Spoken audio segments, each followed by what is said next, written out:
दोस्तों नमस्कार। सब्जेक्ट है मेजरमेंट्स एंड मेट्रोलॉजी, जिसके एक ऐसे इंपॉर्टेंट टॉपिक के बारे में आज हम लोग समझेंगे जो थ्योरी एग्जाम में बार बार पूछा जाता है। टॉपिक का नाम है स्लिप गेज। अब स्लिप गेज आप लोग समझना चाहते हैं कि स्लिप गेज का क्या उपयोग होता है, कैसे इसका उपयोग करते हैं, तो वीडियो पूरा देख लें। जो यहां पर मैं समझा रहा हूं उसको ध्यान से सुन लें। चलते हैं, स्टार्ट करते हैं। तो जो स्लिप गेज है इसको डिफाइन किया गया है इसके उपयोग के आधार पर। जैसा कि हम सभी लोग जानते हैं, जो डिफरेंट टाइप्स की गेजेज होते हैं इनका उपयोग किया जाता है किसी ना किसी ऑब्जेक्ट की डायमेंशन को चेक करने के लिए। याद रखें, इनका उपयोग सिर्फ चेक करने के लिए किया जाता है। एक किसी भी ऑब्जेक्ट की डायमेंशन मेजर करके नंबर्स में नहीं बताते हैं, सिर्फ चेक करते हैं।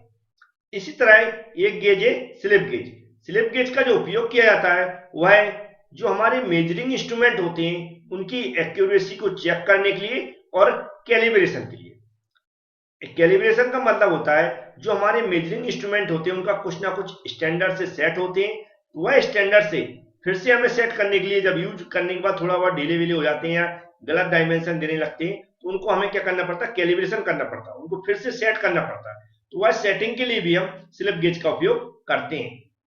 जैसे जो इंस्ट्रूमेंट के नाम यहाँ पर कुछ लिख रखे मैंने, चाहे माइक्रोमीटर्स हो गया, वर्नियर कैलिपर्स हो गया, snap gauge, dial gauge, indicators, ये डिफरेंट टाइप से क्या होते हैं, बहुत सारे मेजरिंग इंस्ट्रूमेंट होते हैं जिनकी एक्यूरेसी चेक करने के लिए हम स्लिप गेज का उपयोग करते हैं। अब इसको जॉनसन गेज भी के नाम से भी जाना जाता है। जॉनसन गेज के नाम से इसलिए जाना जाता है, इसकी जो खोज की थी वह जॉनसन ने की थी, तो उनके नाम से भी इसको जाना जाता है। फिर अब ये होते कैसे हैं वह देख लेते हैं। तो यहां पर आपको दिख रहे होंगे ये रेक्टेंगुलर बॉक्स होते हैं। क्या होते हैं? रेक्टेंगुलर बॉक्स टाइप के होते हैं जो यहां पर आपको दिख रहे हैं। ये स्टील के कॉमनली बने रहते हैं। किसके? स्टील के कॉमनली बने रहते हैं, हार्ड रहते हैं और क्यूचिंग प्रोसेस के द्वारा, जो हीट ट्रीटमेंट प्रोसेस उसके द्वारा बनाया जाता है। इसकी जो सरफेस होती है वो कैसी रहती है? हाई प्रिसीजन सरफेस रहती है। ये जो सरफेस दिख रही है आपको, ये बॉक्स की जो चारों तरफ, कैसी हाई प्रिसीजन सरफेस रहती है, क्योंकि इसी से हम क्या करते हैं, जो हमारी एक्यूरेसी इंस्ट्रूमेंट की सेट करते हैं और इनसे हम कई बार हाइट का जो स्टैंडर्ड है वह क्या कर सकते हैं, उसको भी हम चेक कर सकते हैं। इसके अलावा इससे हम एंगल जब हम मेजर करते हैं, जो हमारे गेजेज रहते हैं डिफरेंट टाइप्स के, अभी आगे मैं बताऊंगा, उसकी हाइट देने के लिए भी इनका उपयोग करते हैं। तो हम लीनियर मेजरमेंट की चेक करने के लिए और एंगुलर मेजरमेंट की चेकिंग में भी इसका उपयोग करते हैं। ये भी आपको समझ में आ गया। तो जो ब्लॉक आप समझ गए हो कि मैक्सिमम ये स्टील के बने रहते हैं और हीट ट्रीटमेंट प्रोसेस से बने रहते हैं, मैक्सिमम क्यूचिंग से बनाए जाते हैं, और इनकी सरफेस कैसी रहती है? हाई प्रिसीजन सरफेस रहती है। यानी कि एरर जो रहती है वह ना के बराबर रहती है, जो एरर होती है उसका कोई मतलब नहीं होता है, इसलिए इनको हम क्या बोलते हैं? हाई प्रिसीजन सरफेस बोलते हैं इसकी। अब इनका उपयोग कैसे किया जाता है उसको हमें ध्यान से समझना है।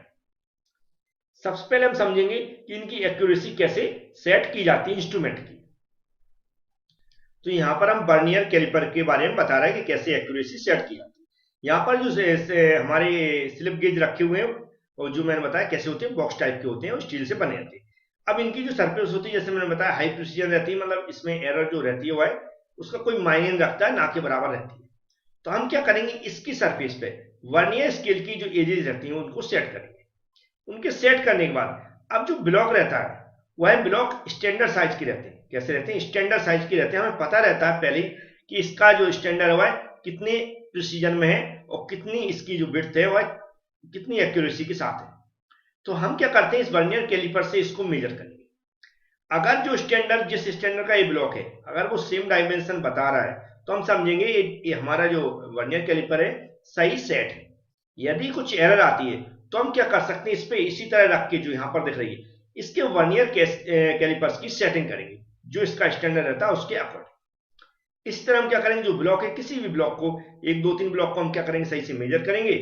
अगर वो जो स्टैंडर्ड है, इस स्टैंडर्ड की जो डायमेंशन है जो हमारे स्लिप गेज की, उसके अकॉर्डिंग आ रही है, तो समझेंगे हमारा जो वर्नियर कैलिपर है वह सही डायमेंशन बता रहा है। और नहीं है तो हम क्या करेंगे, इसको मेजर करके अगर सही बता रहा है, सही नहीं बता रहा है तो इसको सेट कर लेंगे। तो हमारा कहने का मतलब है ये इनका उपयोग जो है, हमारे स्लिप गेज, इनका उपयोग हम जो भी मेजरिंग इंस्ट्रूमेंट है उनकी एक्यूरेसी चेक करने के लिए भी उपयोग करते हैं। तो उपयोग चेक कैसे होगी समझ गए होंगे आप कि इसका मुझे पता रहता है पहले से ही ब्लॉक का कि इसका डायमेंशन क्या है विद एक्यूरेसी। तो अगर सेम का सेम ये जो ब्लॉक के स्टैंडर्ड के अकॉर्डिंग अगर आ जाता है तो हम समझेंगे ये एक्यूरेट है हमारा वर्नियर कैलिपर। तो नहीं आता है तो वर्नियर कैलिपर को सही करते हैं। तो आप समझ गए होंगे कि एक्यूरेसी कैसे चेक करते हैं। अब हम बात करते हैं एंगल मेजरमेंट की। एंगल मेजरमेंट में इसका कैसे उपयोग करते हैं। तो साइन बार के बारे में आप लोगों ने पढ़ा होगा, किसके, साइन बार के बारे में। नहीं पढ़ा है तो प्लेलिस्ट में आपको मिल जाएगा, वहां पर पढ़ने को मिल जाएगा।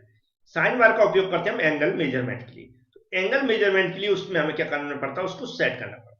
उसके लिए हम क्या करते हैं, इस तरह के ब्लॉक का यूज करते हैं। एंगल मेजरमेंट के लिए हम इस तरह सेट करते हैं। तो जो ब्लॉक का यूज करते हैं उन ब्लॉकों में हम कौन से ब्लॉक का यूज करते हैं, स्लिप गेज वाले ब्लॉकों का यूज करते हैं। जैसे कि यहाँ पर आपको दिख रहे हैं, इनका यूज इसलिए करते हैं क्योंकि इनकी एक्यूरेसी रहती है, कैसी रहती है, एकदम करेक्ट रहती है, क्योंकि इसकी सरफेस रहती है हाई प्रिसीजन सरफेस रहती है। तो यहाँ पर आप देख सकते हैं इस तरह क्या करते हैं हम स्लिप गेज में इन ब्लॉकों का यूज करते हैं। अब यहाँ पर ये ब्लॉक दिख रहे होंगे एक दूसरे के ऊपर हाइट देने के लिए रखेंगे। तो ये हाइट देने का तरीका और यहाँ पर हाइट को हम चेक करने के लिए क्या करते हैं, इनको हाइट देने का भी दो ब्लॉक को हम जॉइंट करते हैं, उसका भी एक तरीका होता है, वह मैं आगे बता देता हूं कैसा तरीका होता है। तो सबसे पहले जो ब्लॉक यहाँ पर स्टेप वन बता रहा हूं मैं, एक ब्लॉक रखा हुआ है, फिर उसके जो कैसी नॉर्मल डायरेक्शन पे इसकी हमारी क्या राइट एंगल में 90 डिग्री पर दूसरे ब्लॉक को लेकर आएंगे। क्या करेंगे, 90 डिग्री पर दूसरे ब्लॉक पर लेकर आएंगे, उसकी सरफेस पे इंसर्ट कराएंगे और धीमे से खिसकाएंगे। खिसकाने के बाद क्या करेंगे, इसी पे दोनों सरफेस को इंसर्ट कराते हुए एकदम ऐसी खिसकाते हुए ले जाएंगे, ऐसी धीमे धीमे ऐसी। तो इसको हम इस पे खिसकाएंगे जैसे यहाँ पर खिसका के दिखाया गया सेकेंड स्टेप में, और धीमे पूरी सरफेस पे रखी रहे एक साथ एकदम चिपकाते हुए लाएंगे एकदम, क्योंकि इन दोनों की क्या होती है सरफेस रहती है वो एक दूसरे पे बिना किसी अदर मटेरियल के चिपक जाती है, क्योंकि उनमें जो एडेसिव जो रहते हैं उनके पार्टिकल्स में जो गुण रहता है उसके कारण ये चिपक जाती है। तो उसको अच्छे से साफ करते हैं, फिर ऐसे इंसर्ट कराते हैं, इंसर्ट कराते हुए लाते हैं और बिल्कुल चिपकी हुई है, ये नहीं कि एक साथ ऐसा रख दें, ऐसा नहीं करना, बिल्कुल इसको चिपका हुए लाएंगे, फिर चिपका हुए लाएंगे, फिर इसको राइट डायरेक्शन में धीमे धीमे घुमाएंगे, धीमे धीमे घुमाते हुए लाएंगे, सभी की सरफेस एक जैसी मिल जाती है, जैसे कि यहाँ पर मिल गई। तो ऐसी मिल जाएंगी दोनों एक साइड, तो ये अपने आप थोड़ा सा चिपक जाते हैं। जब आप इसको उल्टा करेंगे तो ये गिरेगा नहीं, तो ऐसा चिपक जाता। तो इसका तरीका होता है जब मुझे एक ब्लॉक के साथ दूसरे ब्लॉक को जोड़ना, मतलब हाइट ज्यादा देना या ज्यादा हाइट हो, वहां पर हमें उस हाइट को चेक करना हो, तो ऐसे ब्लॉकों को एक दूसरे में जोड़ सकते हैं। जोड़ने का तरीका मैंने बता दिया, एक ब्लॉक के दूसरे राइट एंगल में उसको चिपकाते हुए लाएंगे, फिर धीमे धीमे उसी के ऊपर रखकर घुमाएंगे, घुमाने के बाद एक साथ सेट कर देंगे और ऐसा सेट करके दिखेगा। तो ये भी आपको समझ में आ गया कि इसका कैसे हम दो ब्लॉकों को जोड़ते हैं। अब जो स्लिप गेज होते हैं डिफरेंट क्या ग्रेड्स के होते हैं, एक ग्रेड के अकॉर्डिंग इनका यूज किया जाता है या बनाया जाता है। जैसे कि ग्रेड हमेशा उल्टी चलती है इसमें, जैसे ग्रेड 2 का देखें तो नॉर्मली वर्कशॉप में इसका यूज किया जाता है, थोड़े से रफली ब्लॉक होते हैं जिनका काम वर्कशॉप में यूज किया जाता है, ये लेस एक्यूरेट होते हैं। फिर से होती है फर्स्ट ग्रेड, सेकंड की बात कौन सी आती है, फर्स्ट ग्रेड रहती है। फर्स्ट ग्रेड का उपयोग किया जाता है जो भी साइन वगैरह मैंने बताया था अभी, साइन वगैरह में चेकिंग करने के लिए यूज किया जाता है। फिर होते हैं हमारे जीरो ग्रेड, 1 ग्रेड के बाद आता है जीरो ग्रेड। जीरो ग्रेड का यूज किया जाता है जहां पर मशीन शॉप में इंस्पेक्शन वगैरह होता है, मशीन शॉप में यूज किया जाता है इसका, इसमें मशीन शॉप में, क्योंकि वहां थोड़ी हाई प्रिसीजन की जरूरत पड़ती है, एक्यूरेसी की जरूरत पड़ती है। फिर आता है ग्रेड 00, इसमें बहुत ज्यादा एक्यूरेसी की जरूरत पड़ती है, यहाँ पर बिल्कुल वहां पर इसका यूज किया जाता है, बिल्कुल स्टैंडर्ड जहां पर जैसे स्टैंडर्ड बनाया जाता है, जैसे बताया इंस्ट्रूमेंट बनाए जा रहे हैं वहां पर उसको सेट किया जा रहा है बिल्कुल हाई एक्यूरेसी के साथ, वहां पर ग्रेड 00 का उपयोग किया था। तो ग्रेड 2, फिर 1, 0 और 00, इस तरह एक ग्रेड में डिफरेंट टाइप्स की ग्रेडों में पाए जाते हैं। तो उम्मीद है ये भी आपको समझ में आ गया होगा। अब कुछ इसके कॉमन यूजेज हैं जो थ्योरी के अकॉर्डिंग अगर मैं बताऊं तो M105, M87, M45 पीसेस जो इनके नाम दिए रहते हैं उनको यूज किया जाता है। इसके अलावा थ्योरी में बहुत कुछ मैं लिख देता हूँ, जैसे इसकी सावधानियां क्या बरतनी चाहिए, कैसे उपयोग किया गया, ग्रेडों के बारे में डिटेल्स, और जो इसकी डेफिनेशन है, मटेरियल्स के बारे में सब कुछ थ्योरी में लिखा रहता है। उसके लिए पीडीएफ आप ले सकते हैं, पीडीएफ हमारी ईबी क्लास एप्लीकेशन के अंदर रहती है। जो ऑलरेडी ईबी क्लास एप्लीकेशन से स्टडी कर रहे हैं तो बगल में आप देखेंगे पीडीएफ अटैच होगी, उसको एक बार पढ़ लें। और जिसके पास प्रॉब्लम आ रही है, पीडीएफ नहीं है, तो वो कॉन्टेक्ट भी कर सकते हैं हमसे, मैं नंबर बता देता हूँ, इसके बारे में जानकारी ले सकते हैं कि PDF कैसे मिलेगी या इसका कंप्लीट कोर्स कैसे मिल सकता है। Thank you friends.